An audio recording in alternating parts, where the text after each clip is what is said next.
Hi guys, so let's start with the bursary application process. So let's get into it. Okay. Firstly, what we're going to do is we're going to navigate to our Chrome or Microsoft Edge or whatever browser you're using.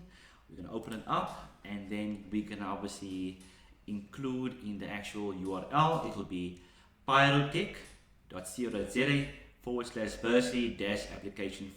So this will be the actual URL you're going to put in your Chrome or your Microsoft Edge. Okay, then you'll obviously land on this particular front page. It will say invest in your future. Please note, bursary applications close on Friday the 8th December 2023. So we have roughly 3 or 4 weeks to apply for this particular bursary. Then if you move a little bit further down, we can say learn more. And these are the areas that the bursary covers. It will be the tuition fees, accommodation, as well as the transport allowance. So very important, so it gives us at least the basics of what a bursary will offer. Okay.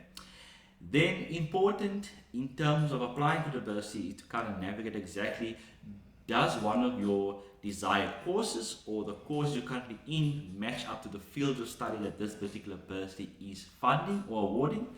And as you can see, we have IT and communication, we have engineering, we have health professionals and related clinical services, architects, town planners, surveyors, business management and economics, natural and social sciences or professionals, quality and regulatory professionals, media professionals, artistic, literacy, design and graphic design, sales, marketing and related associate professionals.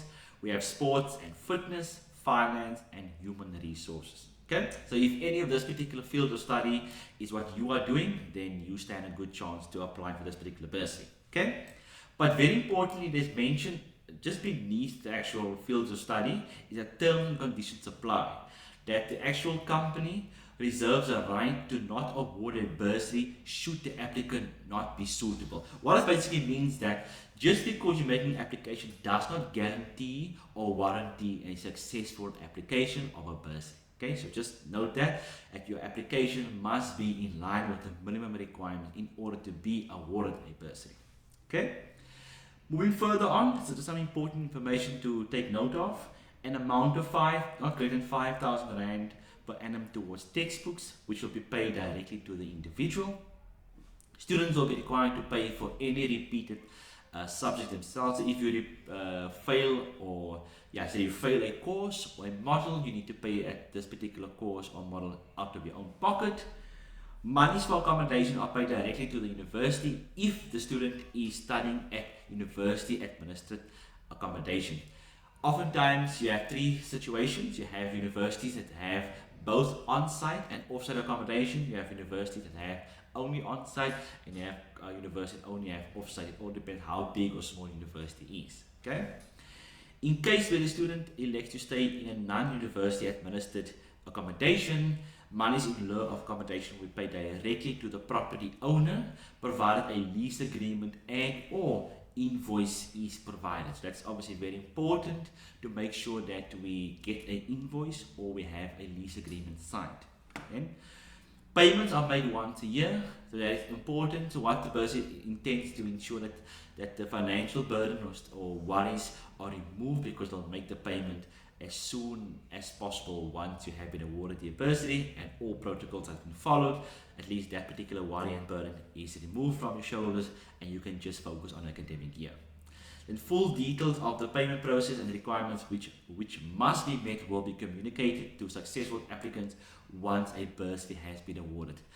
The advert indicates that the application closes 8th of December.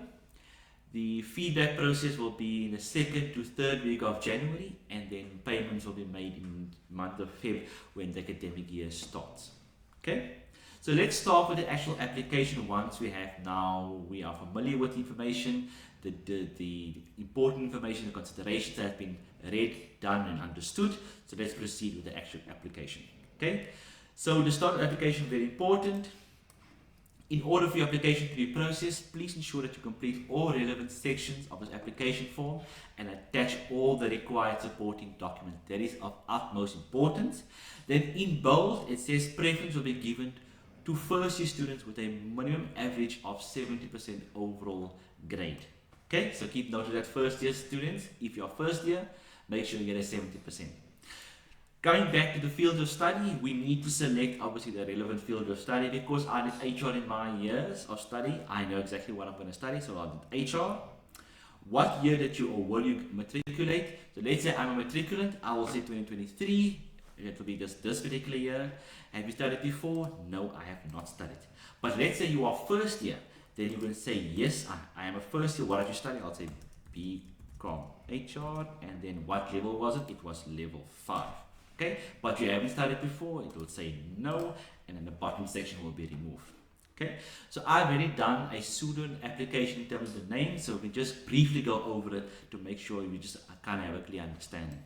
So the full name, Abel Adam, my preferred name is Abel, my ID number, fake ID number, date of birth, there we go, my age, my nationality, my gender, my race, my contact number, also a pseudo or fake email address, and then my residence, which is where I live, the city, and then the postal code. Then we can obviously move over to the next step. So this first section is pretty straightforward. This information we should have ready at our disposal, so we can proceed to the next section. Next step. Okay, now we will navigate to the course information. So now we need to indicate exactly which particular course we are doing, and that is BCom Human Resources. Let's say Management. Okay.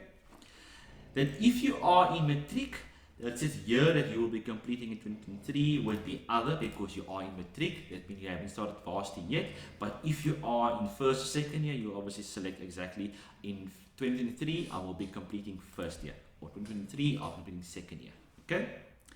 Then we kind of navigate down to the estimated cost. So we have a tuition fees. What our tuition fees will be. So yes, we need to kind of require tuition fees. What will be the cost? 30,000 per year. Textbooks, yes or no. We want textbooks. What will cost? 5,500. But it says, remember, not more than 5,000. So I need to make sure I put this down just to 5,000. Okay. And the question would be, is how do we get to these particular amounts? We need to do our research at the institution where we will be studying at. Okay, so we'll obviously inquire about a tuition quote as well as a textbook quote for that particular first year of study. Okay, then if you want accommodation, we decide yes or no, as well as traveling. So it's kind of self-explanatory. For if we want accommodation on site, yes, we don't need traveling. If it's accommodation off-site, we'll say yes. Then we need to also kind of get the costing for the accommodation off-site and on-site, as well as the costing for the shuttles, bus, taxi fares, or lift clubs. So you need to kind of put an estimation cost of how many classes you will have, how much you will spend per week, and so forth. Okay, so kind of put a realistic estimated cost down with the actual quotation if you can find any, or communication of which particular mode of transport you will be using. Okay, so you need to attach the quotations or information to be considered. Then you move over then to the next step. Your next of kin. These are obviously any individual you have a relationship with, brother, sister, sibling, parent, pastor, coach, whatever the case may be. So my next of kin would be Cain Adam, my brother. Contact number, his email address is in as well. Then very importantly, they ask, do you have any relation to Pyrotec? Which you don't. If you don't, you say not applicable. Not applicable for relationship, not applicable for contact number. But here, the system doesn't allow you to navigate past or the next step without putting a relevant email in. So I would suggest just putting your email in this particular section. Okay? Because if you do this, let's say not applicable, it says put a relevant email in. But if it says kane@gmail.com, then we can say next. Okay? Next. So the last section of this particular application is now where we submit our documentation. So it requires 5 individual PDF files to be submitted. The first one will be a 1-letter page of a motivation suggesting why you should be awarded a bursary. In my previous TikTok videos, I made a TikTok on how to structure a motivational letter. So just hover over to TikTok and watch this particular video. It will guide you and assist you in drafting your own motivational letter. Secondly, a certified copy of a grade 12 certificate or highest level of education in this particular instance, if you are matric, it will be your June or September results. If you're on first year, it will be then your matric certificate. Okay. A certified copy of your ID, this is quite self-explanatory, so you just obviously upload your certified copy of ID. Your proof of residence, should you require a transport allowance.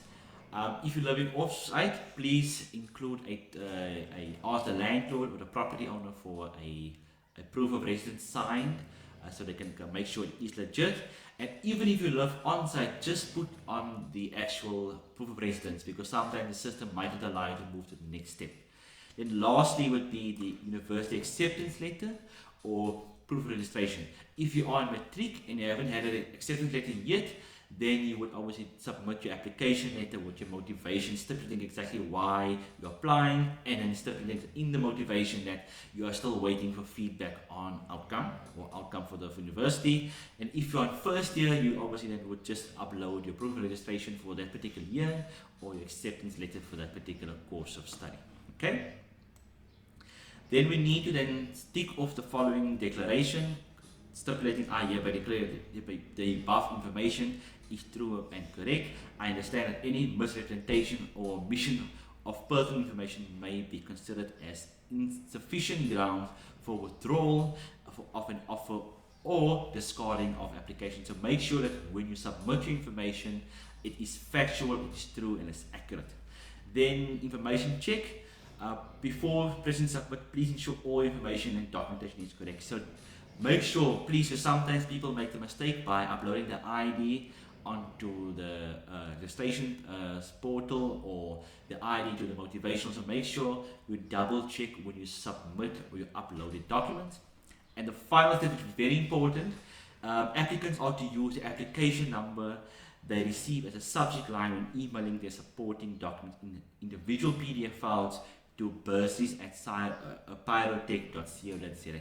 So what you're going to do is you're going to sign here. As you can see, I've signed. I'll put in the date. You press submit. You get an application number, and then you take the same application number. You're going to email it to this particular email address with all your supporting documents. Then you should be done and dusted. Okay. If this video was helpful, please like, subscribe, leave me some comments, leave me some questions, some queries. I'm happy to assist, and share this particular video with any individual who is also looking for a bursary. And I wish you and that individual all of the best. Thank you.